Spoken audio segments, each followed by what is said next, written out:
Nemniopsis leidi. Questo il nome scientifico di quella che è stata ribattezzata noce di mare, una delle 100 specie invasive più dannose al mondo. Da quasi un decennio è presente nel Mar Adriatico, causando seri problemi agli operatori della pesca, soprattutto nelle lagune. Una medusa, una delle 100 specie invasive peggiori a livello mondiale. Anche questa è frutto dei cambiamenti climatici. Un team di ricerca dell'Università di Padova e dell'Istituto Nazionale di Oceanografia e Geofisica Sperimentale ha recentemente pubblicato un articolo nel quale si evidenzia come la specie costituisca per la laguna di Venezia un potenziale pericolo ecologico grazie alla sua adattabilità ai cambiamenti climatici in atto, che possono favorirne la proliferazione a scapito di altre specie dell'ecosistema.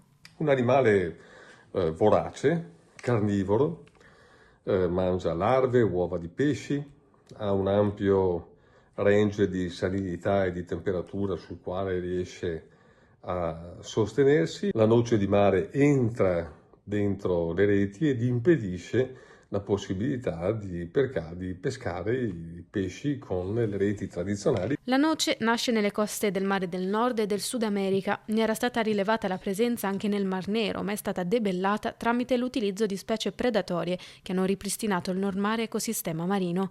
Non ci sono prospettive rosee invece per la laguna, già provata dal granchio blu e dalla moria di vongole. Il 95% dei pescatori della laguna di Venezia dichiara una riduzione dei guadagni dal 50 al 100%.